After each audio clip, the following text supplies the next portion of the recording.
Steady is a licensed insurance agent helping families protect their futures. But she's also a poet, a gamer, and a creative spirit who brings heart and community into everything she does. So I'm going to ask you a few questions. One of the most intriguing questions I always ask somebody when they have a TikTok name is, how did your name come apart? Tell me a little bit about what makes you rock steady and where does that name originate from? I'm glad you asked me that. Nobody never asked me that. They assume it come from the TV show. I mean, not the TV show, the song, but it doesn't. I am, even though um, I am the rock in my circle of family. If someone needs help, if someone needs questions, if someone needs advice, I am it. And no one's that for me. So there comes my name, Rocksteady. It is so funny. That was going to be my follow-up question. So I know a lot of times with you being the rock and the pillar of your family, a lot of times it can be overwhelming. So I know you said that no one pretty much shows comes for you. So how do you pour into yourself? What are the things that help you escape when, because it can be overwhelming while we enjoy helping others and being there for them. What helps you be able to give back to yourself and what do you use to pour into you? I ain't gonna lie, it took me some time. It took me some learning, but I listen to music, I write, I play video games, the aggressive ones that get the aggressiveness out of me. My faith is strong. Um, it's a little in the back of my head, it's my grandmama. She sits back there all the time. So she always gonna tell me what's right, whether I do it or not. It's my choice whether I do it or not.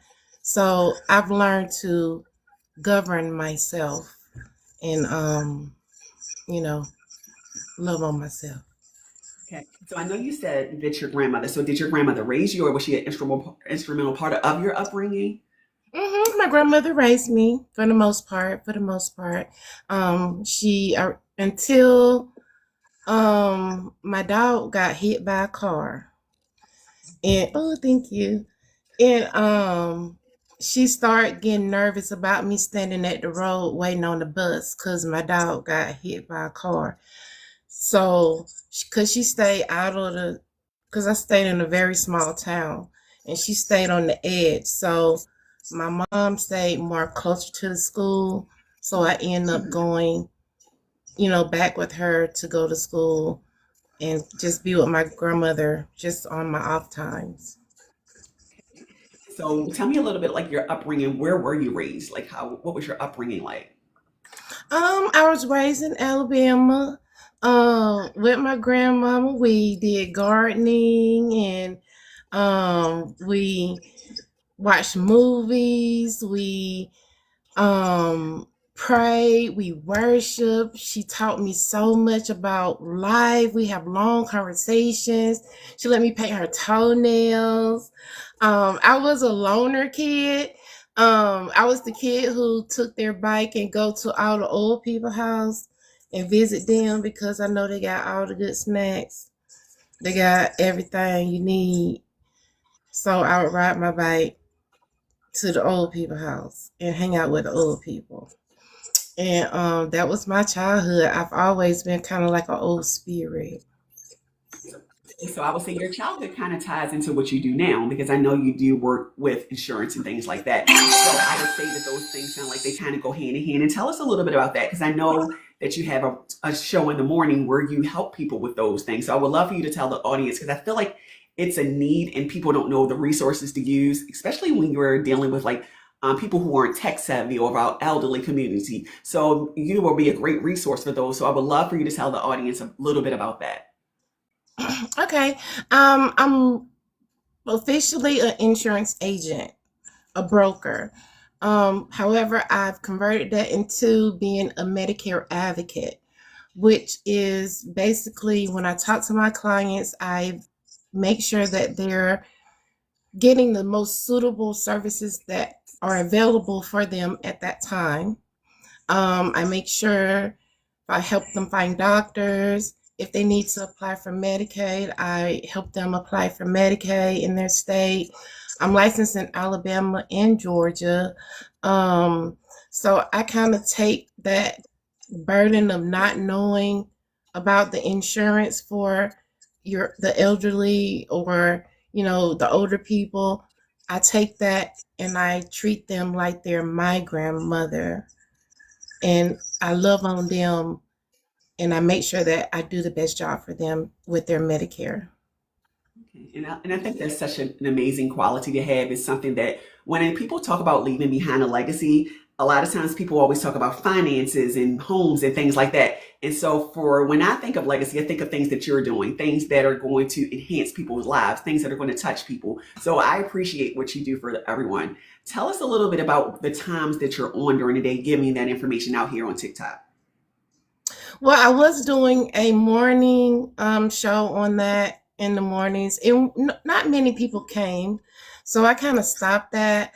I don't know if I'm going to start that back up again, but I do take questions to my inbox if they have any questions, concerns about that. I do go live during the week. You can catch me on here in all different kind of places. They can always reach me in that way. So I'm wondering, do I want to bring that back or not? Just because I didn't really have that many people coming.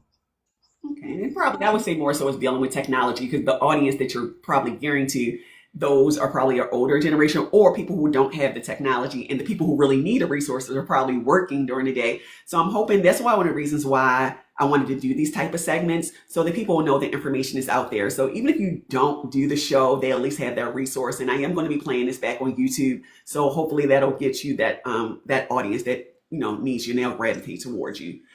So also I want to kind of shift gears a little bit. We talked a lot about your insurance, and I'm going to just be honest. I know you by your poetry. When I came into Kay's group, you were reading your poetry, and I heard this sweet little voice, and I said, "Oh my gosh, she is just the sweetest." And then you started reading, and I was like, "Oh, oh." So I definitely want us to tell a little bit about how you started with poetry, where that originated from, your favorite type of poetry, things like that. Well, my type of poetry is really, it starts out as thoughts. It starts out as something I'm feeling. It doesn't always start as a poem. I have tons of writing that's not even nowhere near poem alicious. Um, However, some things I can take and I can put it into a poem, and it makes people happy. It makes people sad, or it make people cry, or it make people feel a little, if it's a little spicy, you know what I'm saying? I like It that make people, yes, and I love to help people, so you know what I'm saying? Another person on here, Kay, she did poetry, and I didn't want to do it at first because it's not nothing that I want to do for that. It was just something I did for me. So I just started to show it more. And that's all I did. Okay, well, Just started showing more. I'm definitely glad you did that. It definitely showed me a different side of you. And one thing I've learned about being here on TikTok is do not judge a book by their cover. Because like I said, when you started reading that poem, and I am going to have you read a piece or two, I want to open it up to the audience. I know we talked a lot about the insurance business.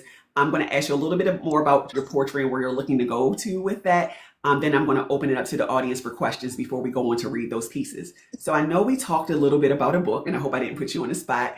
And so I kind of want to see where we're at in that process and where you're hoping to go with that. Um, did I tell you that? Yes, you did. I believe so. If I'm not mistaken, we talked about it. Kay, are you in the audience? I believe we talked about this. I'm pretty sure. Am I wrong? Okay. I didn't think I told no one. I think I'm almost certain a few days ago we were talking about it and you said something about. So maybe I'm wrong. Okay. Okay. So So are you going to keep the portrait more private? Because I felt like yes, Kay says she seconded that. So yes, she absolutely. And Bags is on here. I think he was in that audience as well. Before I'm going to introduce him shortly. He's going to also be giving us some information. But I'm pretty sure we were all in a live and we heard you talk about this book.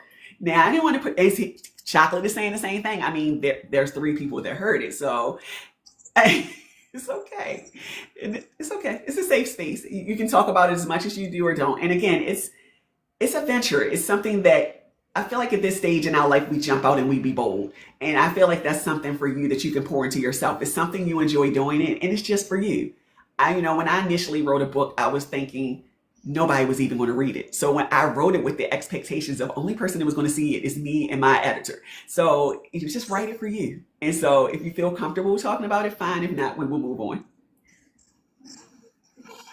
Well, yes, I am in the process of writing a book, and it's just a collection of poems. I have the cover. I will show you the cover. I'm excited. The, Okay. no one's never seen this but my daughter. But Oh, I'll show you the cover. I'm certainly honored. Oh.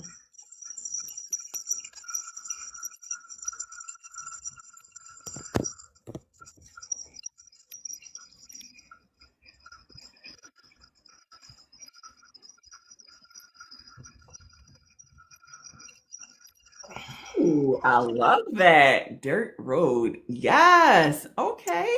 It's And now called The Dirt Road That Raised Me. I vaguely remember you telling about, and I'm sorry if I'm not remembering correctly, but I vaguely remember you telling you about your somebody meeting on a dirt road. Was it your grandparents? Was that you or was that Kay? I'm confusing it. Well, I had a lot of dirt road experiences. I did write a poem with dirt road in it.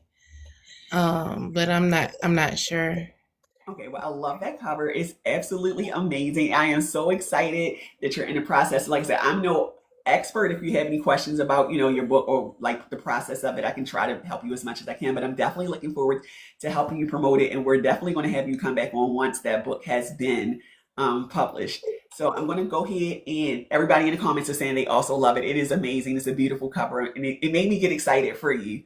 I'm going to definitely open up to the audience and see if they have any questions. Does anybody have any questions here for Rocksteady before we go into her poetry readings? My phone has started asthma attacking, so Oh it no. won't it won't turn my camera back on. Oh, it's okay. I'm sorry, CJ. No, it's not. Listen, it's okay. We can't help technology. As long as we can hear you and I can still see your beautiful face on your photo, it is perfectly fine. It's no pressure. I Okay. promise you. Okay. You're always fine.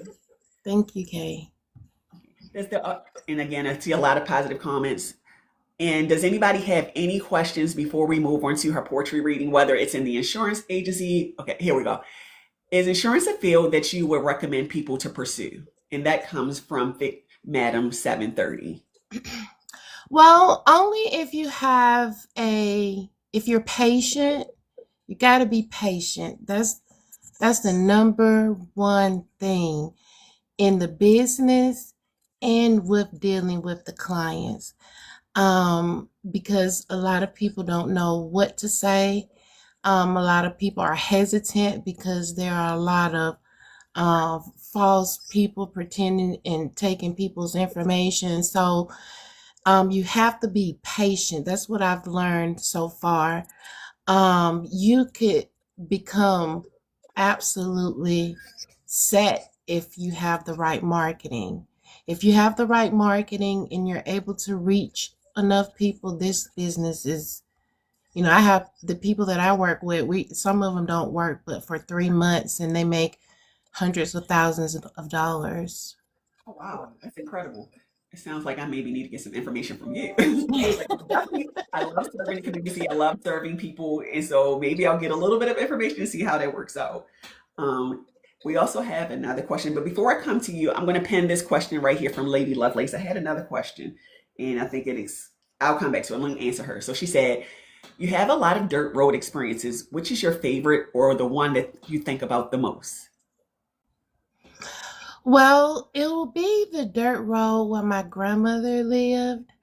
At the beginning of the dirt road, it was like a little set bunches of plum trees, and the trees would get loaded with plums.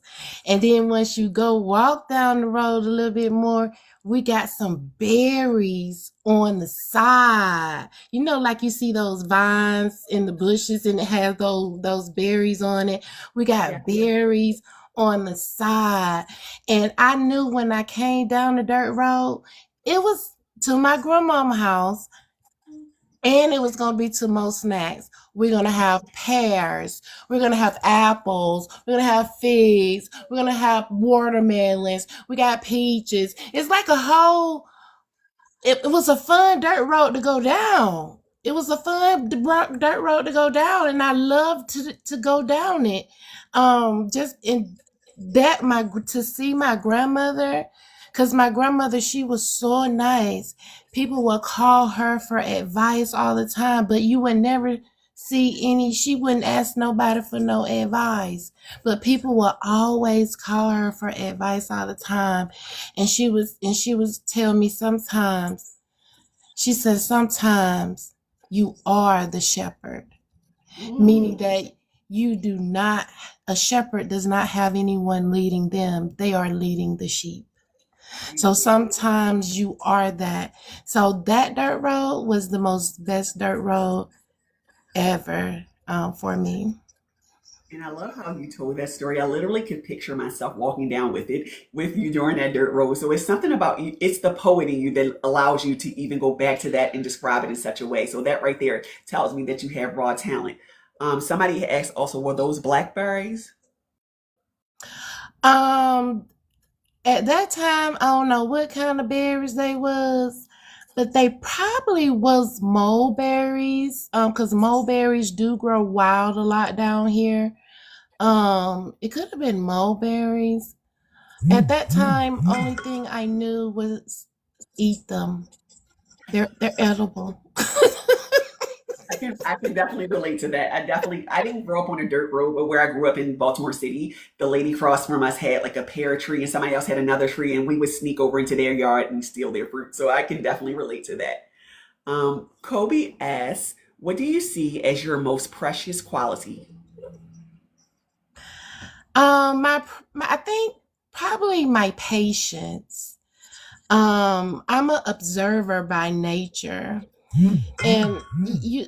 I find that I've had a lot of failed relationships because people do not allow complete thoughts to happen.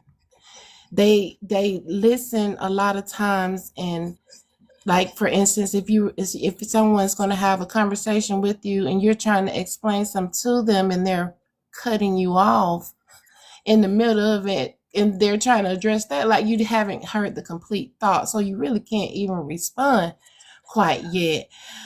So I think with my patience, I'm able to listen to people. I'm able to pick up on how they're feeling. I'm able to look and put myself in their shoes to get a different perspective. I don't know if you be around me a lot, CJ, but I try to give answers whenever I can. I am an answer giver if I can give it. So I think my patience, because if I didn't have the patience, I wouldn't be able to do that. I wouldn't be able to do it. It took patience to learn people and to be able to talk to all different types of people. Yes, yes, I can definitely attest to that. It definitely takes a lot of patience. And it also, while I would say I'm sure it's very rewarding, there could be ways that it could be drowned in. And I think that's why you said you pour into like video games and your poetry. So I'm glad that you have something to pour back into yourself. That's really important. Another person asked Betty, she said, what part of Alabama are you from? Her daddy was a Bama boy and her daughter lives in Bama. I'm from a real small town called Hurtsboro. Nah, I probably said it country. It's okay. That's what I love. I love the country twang. It's my favorite. It is my absolutely favorite. Like that in a British accent every time is going to get me. It's every answer is yes. Okay. Okay. I'm from down there in Hurtsboro, Alabama. It's just a little spot in the woods, really. That's all it is. A little spot in the woods. Uh, we didn't have a light for so long, but it's a road that a lot of 18 wheelers go down to access other places. So we do have that one caution light, to alert the truck drivers they're entering the town. So I'm going But to about say, time they saw the caution light, they'll be out the town. oh wow. So I'm going to say it's probably safe to say that you probably know everybody in the town.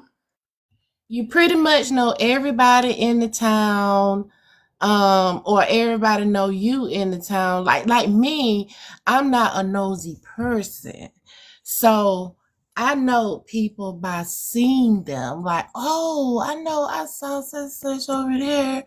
You know what I'm saying? I really was a loner, CJ. When I tell you a loner, I used to go in woods, look around for things, find different things, take them in my room. One time I found a private beach. Didn't nobody even know it was down there. And I used to go down there and play all the time by myself. So I was really a loner. Um, yeah. So were you your only child? No, no, no, no. I have a younger brother and I have a younger sister. They're kind of like my children. Um, but I'm the oldest. I'm the oldest. So I think that's our last question from the audience. I'm going to go ahead and have you read one of your poems for us. And before I have you read it, tell me what inspires you. I know you talked about what inspires you to write, but how long have you been writing, would you say? Well, I was really never that good in English. And I would write things and they wouldn't make sense to me after I've written them. I written them. So when the computer age came about, it's a dictionary there. It's the stories. There's all kind of things to help you. If you could say, I feel like this, but I don't know how to say it, and it'll give you a word from what your paper. So what got me to writing is I have so much to say. I've been through so much, and I still have a smile on my face. Why not? Why not? Yes, and that's what I admire about you. I love, a lot of times we tell people we don't look like what we've been through or what we're going through. And every time I see you, you have a smile and it's the same sweet, even tone and it's the helpfulness that you give. And so that made me gravitate towards you because, at our age, and I don't know how old you are, I'm a little bit older. I'm 50 now. It's a little harder to make friends, but I can say when I came into the TTC community, you guys just let me in, like no questions asked, and it felt like family right away. So I'm so appreciative to have gotten to meet you and to experience your poetry. So with that said, I'm going to go ahead and have you read a selection from us. I just want to make sure everyone in the audience is 18 and over because sometimes these poems do get a little bit spicy.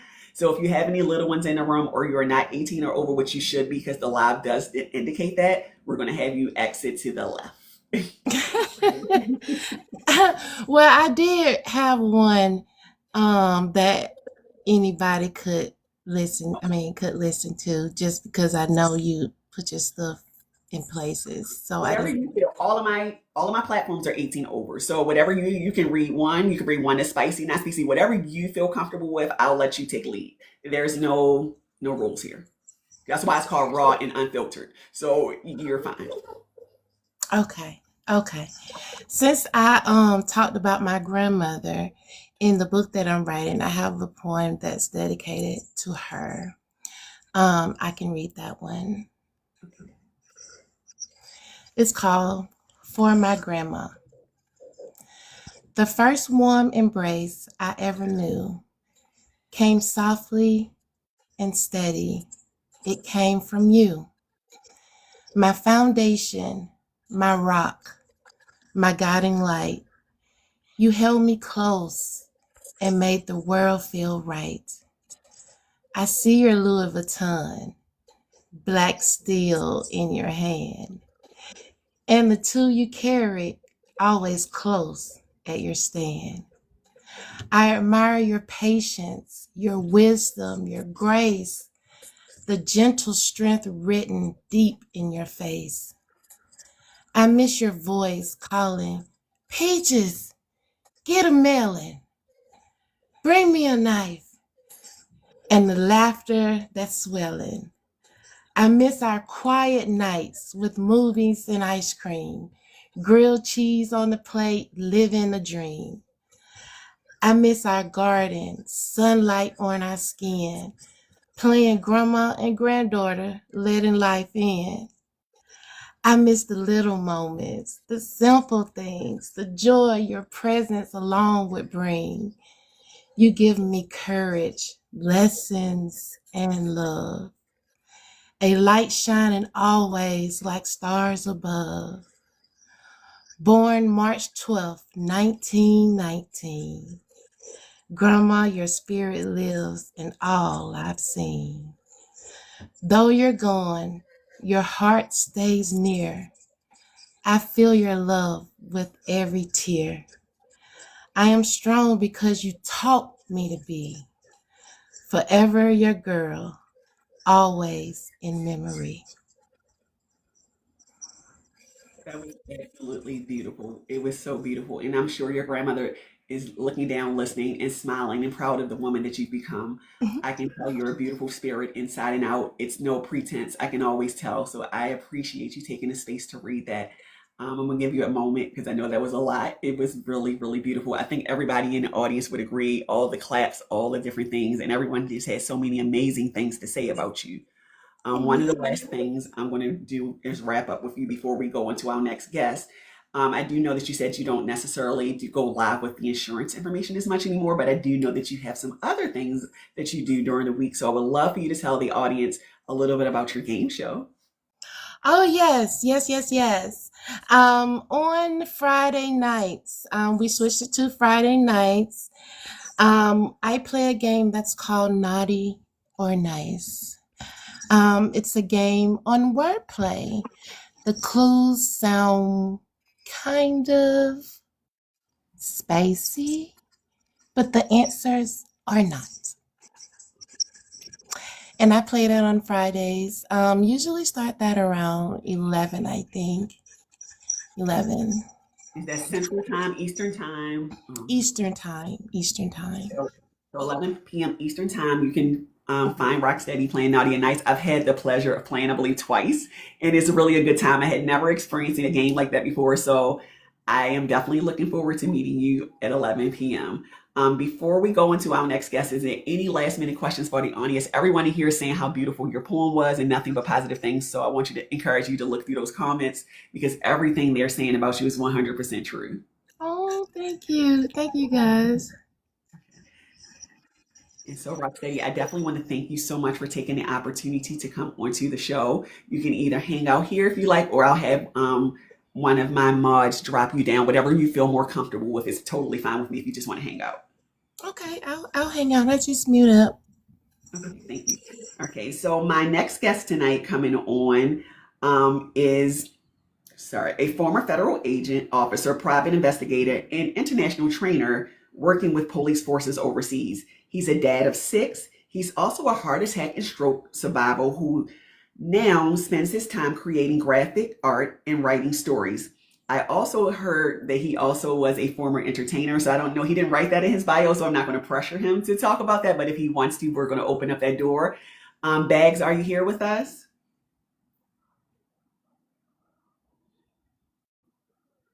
Yes, I'm here. Hi, welcome, welcome. Thank you so much for taking the time to join me tonight. How are you? I'm doing good. Okay. So I also met Bags on TTC Crew. Like I said, this has now become my extended family. I kind of think I grandfathered myself in. They didn't say it, but I kind of just told them I'm a part of it because literally I need them. When I wake up in the morning, they're one of the first people I look for. I have like my old crew with, and I'm not going to name names. They know who they are. They're in the audience. But then the first thing I'm like, is anybody online? Like, and I'm thinking like, how can I not go back to work because I need to be with them? So I just want to say I appreciate you, Bags. You were a little bit hard to figure out at first, and then I was like, he's a gentle giant. I should have known. Because he looks like, go get my belt. I'm not playing with you. But then when you talk, it's like this warm uncle feeling that I was like, oh my God, I love him so much. And then you and Keisha, your wife together, are such a beautiful couple. It's the couple, sometimes when I'm on social media, you see a couple and I'm like, oh, okay, you guys are clearly not a social media couple. You got the love is there. You can see it. I mean, even in the little banter, whatever you guys are doing, how you work together. And so it kind of restored my faith in love. I was like, yes, this is it. This is it. I don't know if it's perfect, but it looks perfect to me. So I am honored to have met you. I'm just going to ask you a few questions and then you tell me, you can answer whatever you feel comfortable with. No Um, problem. okay, so what life experience would you say has shaped you the most? Um, I would have to say, just like any inner city kid, it's when my father left. And how And comfortable do you feel talking about like you can talk a little bit about your upbringing, as comfortable as you feel. oh, I'm comfortable. He left around when I was like 7, I think, like 7, 6 or 7, and you know, him and my mom had differences in opinion, and he was for the first couple of years where he was gone, he was in and out, but then he would just poof out, and I'd say from 9 to 16, I didn't see him again until I was 16. Okay, so and I know that has to be tough. I can't really speak on that experience because I didn't have a dad, unfortunately. But I do know what it's like just to have the general absence of a dad. So for me, I just had this picture of what a father was. But I can imagine having someone come in and out does definitely change who you are. And so I know you said you have 6 children. So how would you say that has shaped you as being a dad? Well, I have 2 natural children and 4 children are from my wife. We're like the Black Brady Bunch. Um, it was definitely a challenge. I came into the other four's lives. I think the oldest was 10 or 11. I'm not sure, 10 or 11. Keisha knows exactly, but I believe it's like 10 or 11. So I definitely had a bunch of personalities to deal with. Um, they definitely had a bunch of questions because Keisha's brother is my best friend. So up until the point where Keisha and I started dating, I was Uncle Taji, and now all of a sudden Uncle Taji is moving in, and it was interesting. It was interesting. I can definitely probably like, they're like, why is his stuff here? Why is Uncle who are you? So that definitely had to be a transition. So what would you say years later, and I don't know what their ages are, what is that relationship like now versus then? I'd be lying if I didn't say there were ups and downs, but mostly ups. Um, I'm proud of all 4 of them. Well, I'm proud of all 6 of them. Everybody graduated college. Everybody is doing their own thing. My youngest, she hasn't gone to college, but she's in a program. She has Williams syndrome, but she's at the top of her program. My oldest son, my natural son, he's out west, doing his thing. He just finished his contract with the Coast Guard. Now he's back in school. And the other 4, they've graduated college and have been as competitive as they can be with each other as far as getting scholarships and making sure they got out of school without that huge debt that we incurred in our generation. Wow. Okay. And I see Keisha in the comments echoing that they're smart and beautiful, and I can imagine because you both are amazing parents. I could just tell just how you love each other. I'm sure you love them the same. Now, would you say that any one of your kids kind of more so compete for your? Because I didn't grow up in a big household, but I can imagine with 6 kids, somebody was always competing for your attention. Would you say you had one of them, or they were all equal, just okay? They were all kind of, to me, they were all kind of equal and okay. You know, um, my oldest son, he and I have a special relationship because when he was born, I immediately snatched him up and I took him everywhere I went. Every single place that I went, even when I was hanging out, he was with me. If I was at a friend of mine, just chilling, I would have him in a backpack or in a little carrier, and he'd be chilling with all of us. And he had, I would say, a gang of about 12, 13 uncles that would do anything for him. And like our crew, my crew, I call us a crew or our clique. Everybody was like. Sometimes it was like when I came around, they were like, "Where's Jazil? Why ain't you bring her? What's going on?" So me and my son have a very, very special relationship. Um, and I would say my oldest stepdaughter, we have a special relationship as well. It's more of a mutual understanding that I want to see her succeed. And sometimes when she feels the need to get a guide's perspective, she'll ask me stuff and things. So, And I think that's the biggest compliment. I mean, that lets you know as a parent, like if when your kids come back as adults and they start to ask you those questions, especially if you had them fighting against you as teenagers and younger, to have them now come back and look at you for advice, that's like, okay, I did a good job. So I know you also indicated that you're a former federal officer and investigator. Tell me a little bit about that because it looks like you wore many hats. So tell me a little bit about your career. I was kind of like a jack of all trades, master of none. Um, I worked at the U.S. Capitol as a U.S. Capitol police officer. Um, the only way I can describe that is how you hear Vietnam vets describe Vietnam. It's like super long bouts of boredom, and then all of a sudden it's action. The action was cool. Uh, the action helped me to be, calm under pressure. I got that from the military as well. Um, it was just the boredom and the inside politics that I didn't blend with. So I left there after 8 years and became a private investigator. Oh, okay. And that's definitely an interesting job. So tell me about one of your more interesting cases because I'm sure you've seen a lot over the years.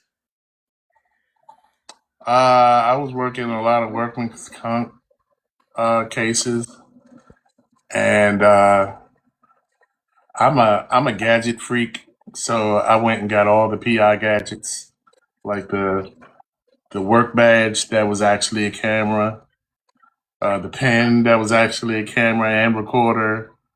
You know, um, I would do things like I would have to like follow some of my subjects, and they would go to the store, and a lot of the workman's comp things is like I can't lift or I can't grab.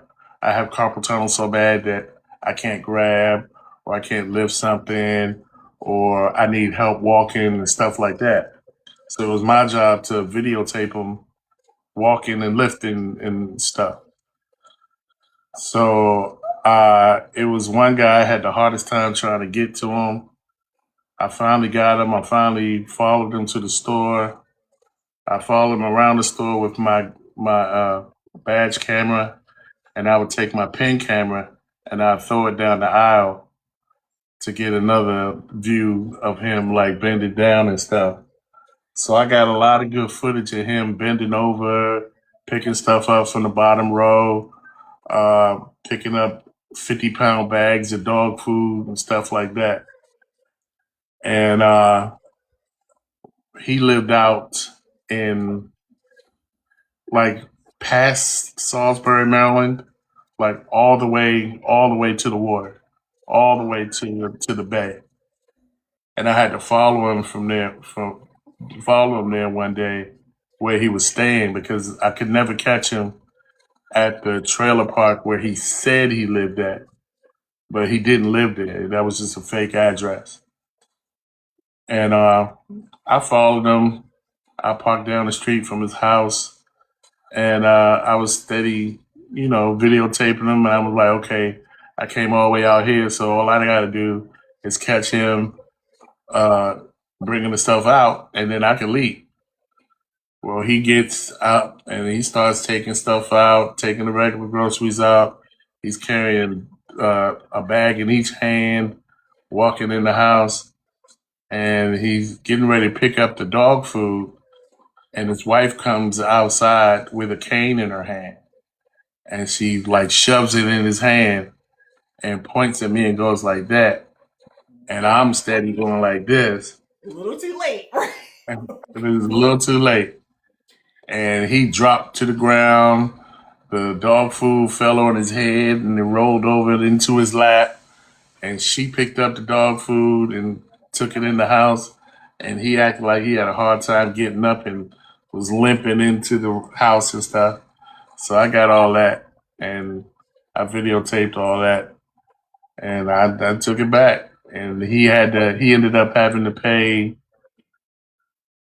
about $300,000 in false claims. Wow. So for those in the audience, if you hear this, if you know somebody who out there has a false claim, you might want to give them a little warning. People do really check. It is so funny. You say that I had a friend who was out on disability for mental health, and she'd be like, "Let me grab my prescription," and I was like, "What is that going to do?" I was like, and I was like, I don't know. People are weird. So I know you wear many hats. You talked a little bit about that, but I also heard that you were a singer. Now I've never heard the pleasure of hearing you sing, but I've heard you talk a little bit about being in a band. What was that like? I think that was like some of the greatest parts of my life. In the early '90s, early to mid '90s, I was in a group called Fade to Black. Uh, we got as far as number 50 on the Billboard Top 100. Wow. Um, I was writing a few songs for different folks, and I was being looked at by some other folks to replace a couple of members that had left in their groups. But yeah, that was some of the most revealing and educational times in my life, and I love the travel all over the country. We went to LA a few times. We performed at Prince's Club in LA. Uh, we did a whole bunch of other things all up and down the Eastern Seaboard. Um, we had a bunch of shows in the South. Uh, and at that time, I got to dance with my at that time crush, Shantae Moore. I remember you telling that story, and I thought it was Yeah. so super cool. Wow, wow. So, So I know you said you were performing with the band, a group, is what you call it. Are they still around? Are the members? Are you still in contact with them? The members we're basically scattered. The other members, Miss Yendi, she does bands. She's still dealing with bands in DC, mostly go-go bands. our other teammate, uh, Ed Sneed. He's down in Georgia, Stone Mountain. And he sings gospel now. So I think I'm the only one that's not singing anymore. And that's funny, as you said that somebody's in the comments saying, "Are you going to sing for us tonight?" No. He said no. So it's no problem. Okay, so no problem. We will not put that pressure on you. So I know that we talked a little bit about like you being a detective, and I know you have a show here on TikTok that I found so intriguing. Like just watching it, I was like, "Oh my God, this is so cool." I'm a huge, I love true crime. I watch a lot of true crime TV. I watch a lot of true crime here on TikTok. So when I saw your show just to watch it, I actually screenshotted it and sent it to my daughter because she wanted to be a detective. She started study criminal justice, and I was like, "This is so cool." So can you tell the audience a little bit about city crimes? Am I saying it right? City crimes. City crime scene. That's right. Okay. All right. I have to, first of all, I have to give kudos to my wife because I was like, what am I going to do on TikTok to so that I don't go crazy? Because at first I was doing political debates and religious debates. Um, I'm a Muslim, so I was debating a lot of fundamentalist Christians and a lot of fanatical folks, and and of course the politics bled into that as well. And I would go good for like 3 or 4 days, and then I just had to take a mental break because it's draining. And she said, "Why don't you play Clue?" And I was like, "Oh, that's okay." So I started playing Clue, and it was going on pretty good. And then I got the idea, oh, I like Law and Order, so why don't I make Clue like Law and Order so I can extend the game and it can be more fun and more people can play. So I created Law and Order Clue. And I had the dung dung stuff going on, and I had all the scenes going on, and I had the idea that I would play all the suspects and I would voice all the suspects. And I started with that, and that started going off real good until TT gave me a notice saying I had unoriginal content. Oh no. So I had to revamp everything all over again, and I created City Crime Scene. And City Crime Scene is a game where you are the detective. You have to interrogate. Now I've added some suspects, so you have to interrogate about 9 or 10 suspects, and you search about 10 locations, and gotta have pen and paper because you're gonna have clues that you gotta write down, and you gotta gather all the clues that you can to try to figure out the mystery. Sometimes it's a schmurder, sometimes it's a missing persons, sometimes it's a kidnapping. Tonight's is a kidnapping, and basically I just invite people out to have a good time being a detective because a lot of people had that fantasy like I want to be a detective, I want to figure stuff out. So, and with anything that I do on live, I want to try to educate as well as entertain. So if I can build people's sense of attention to detail with this game, and I also do Jeopardy on Fridays at 7 p.m. If I can build their knowledge base on with Jeopardy, then that's all I want to do. And yeah, that's what's up. So if I'm hearing you correctly, it sounded like you created City Crimes from scratch. Yeah, Wow. Yeah, that's super impressive. Okay. I didn't I knew it looked different, but I wasn't sure how that because I'm not really tech savvy. I think that is totally amazing.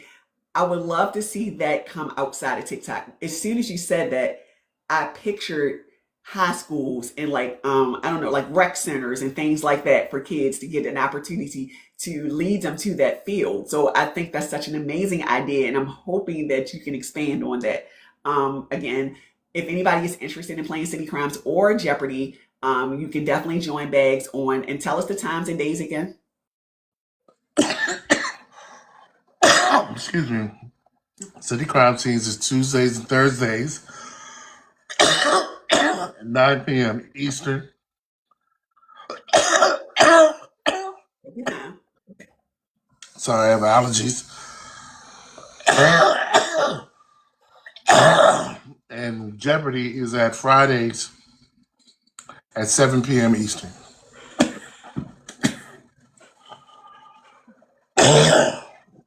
So that's Tuesdays and Thursdays for City Crime Scene at 9 p.m. Eastern, and Jeopardy Fridays at 7 p.m. Eastern.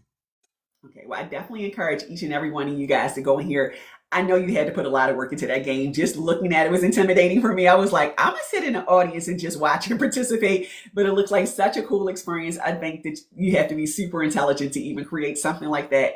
I love it. I love it. Like I said, I had the pleasure watching it. Let's see. Okay, so we are going to take a couple of questions from the audience in about a minute because I see a couple of them are popping in, and a lot of people are sending over positive energy and a lot of amazing things happen Thursday. So one of the questions in the audience is, what political, what political did you meet that stood out the most? What politician, I'm assuming, what politician did you meet that stood out the most?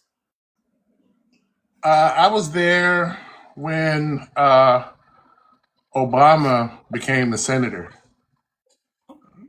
So I met him that night at the they had like a big party for the new senators.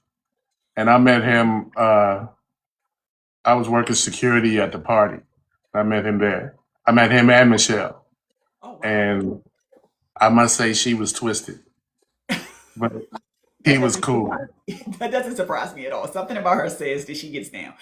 Oh, she got down. She got Yeah, down. she gives me those vibes. She really does. But So he that's was cool as hell. He was real cool. And he does have that little pimp walk when he walks. He look at does him. have that. That's not a show. I definitely can tell it was natural. Like Yeah. and very confident. Very. I love a good confident person when you walk in the room and you command it. It's something about that that speaks volumes. So that's a really cool experience. So anybody else in the audience other than that? So I know you said you also did a lot of shows, and ooh, it's really pouring down raining. Sorry. So, outside of politics, like what the shows, what would you say is one of the largest? So I don't like to really call them celebrities, but one of the largest entertainers that you've performed for. Like, who are some of those artists? Hmm. Um, when you really get in the music business, you find out how small it is. So you're going to end up around everybody. Um, my wife met them first, but I met Meth and Red, uh, Ludacris, Mary J. Blige. I just met just about everybody on the Bad Boy label, the Sony 550 label. We were about to get signed to 550, so we had a whole little get together thing with all the label mates on 550. Tribe Called Quest. I met some Tommy Boy folks. I went to Prince's Club, did not meet Prince. Wish I did. Met Shantae Moore, of course. Um, Miles J. Uh, a lot of jazz players. Will Downing Oh wow. Okay. and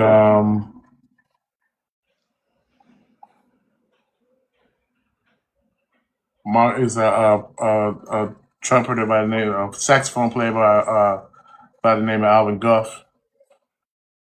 So you met a variety of And people. That's amazing. yeah, we met a lot of folks, a lot of folks.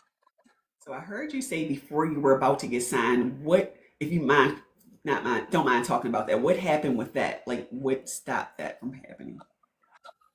I had bad management. I had a manager that decided that he wanted. We had a girl in the group, so he decided he wanted a mistress instead of a client. So he decided to put her in the forefront.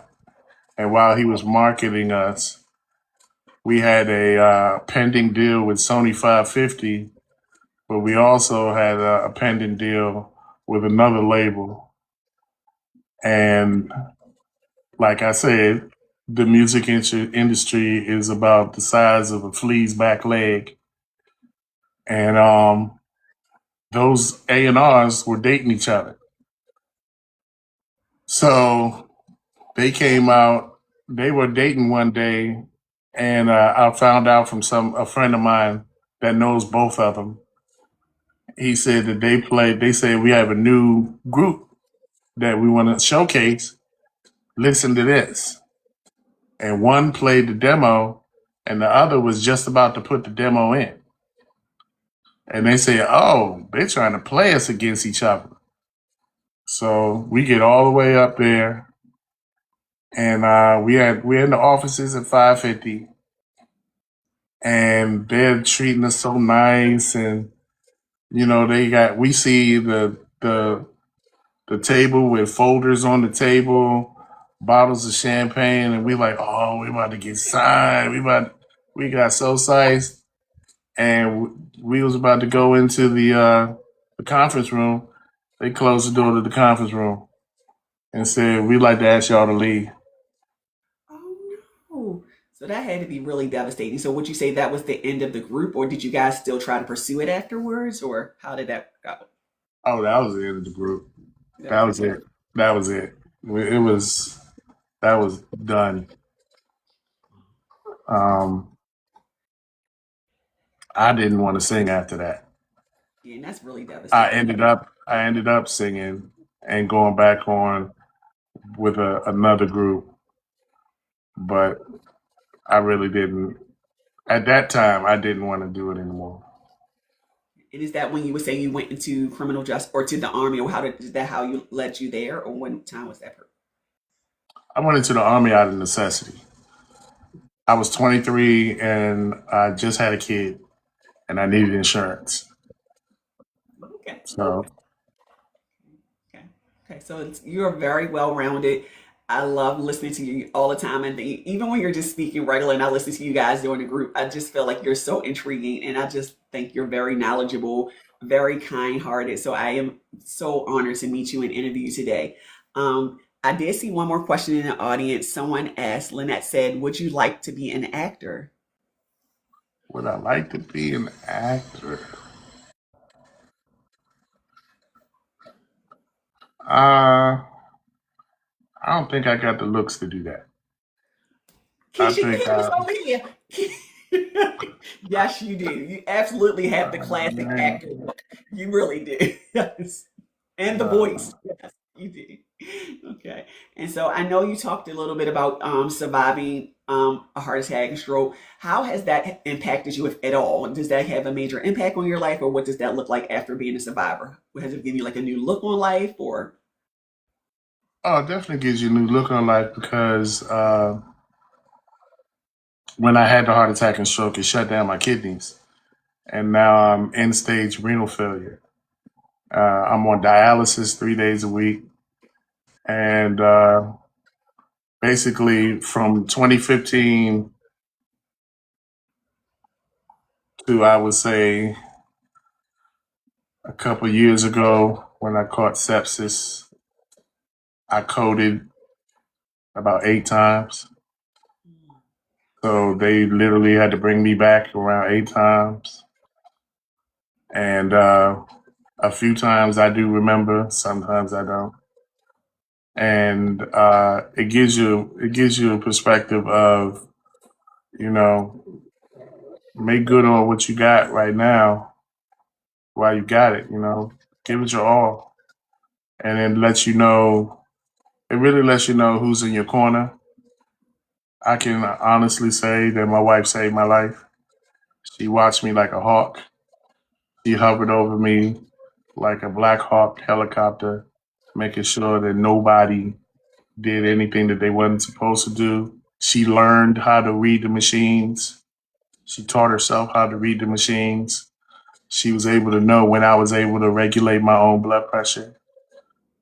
She was able to talk to the doctor and give her a report after the nurse gave their reports. And the doctor seemed to trust her report more than the nurses. So she definitely saved my life and showed me every time I woke up out of a coma or out of being passed out or after coming back. She was right there, right on my right hand side, crocheting. That's beautiful. And I am so glad that you survived. I am so glad to have met you. I feel like it has not slowed you down. Like I said, you're still doing all the things, the city crimes, the participating in all the games, judging Pootie show and everything. So I feel like it has not stopped you. And sometimes when people go through things and health scares, it changes them. And I don't know Pre, but I know you're an amazing person from what I met so far. So it's definitely an honor to have met you and allowed me to interview you. I'm going to ask the audience before we wrap up, do you have any other questions for either one of our guests? And yes, we appreciate Keisha. Somebody said I could feel his wife. Yeah, we have another person in the audience who also, she takes care of her husband. Her husband survived a stroke, so she definitely empathizes. And I love the Keisha, the way you love on each other. I said that in the beginning of the show. It is definitely a pillar of what I say marriage should look like from what I do see. So I appreciate her for just being there for you, and I appreciate your life. Oh, she makes it easy. Okay. Okay, and everybody in there say, continue to be amazing, both of you. That is from Betty. So, Appreciate it. okay, no, you're destined for victory because of that. Oh, oh. Okay, well, I definitely want to thank you both for being a guest on the show. It was an honor. If you missed any part of the show in the audience, I will be uploading this to my YouTube page within the next 48 hours. But again, I thank you so much for joining us, Bags, and also Rocksteady. Are you still here? I'm still here. I'm still Yeah. here. Okay. So I just wanted to take the opportunity to thank you both. It was a pleasure interviewing you both. The audience ate you up. They enjoyed you. You both were very personable. Like I said, you both are very kind-hearted people. So I couldn't have thought of two people to compliment each other more. I'm going to be wrapping up the show. And anybody who is interested in being in the spotlight, we will be airing every Thursday, 8 p.m. Eastern time. Just inbox me and we take 2 guests a night. So I'm going to be going ahead and let everybody down. And thank you so much for taking the time out to be with me tonight, guys. I'll see you Thank on you. City Crimes. Oh, yeah. Thank you. City Crime Scene coming up right now. All right, thanks, guys. Y'all know I'm not savvy with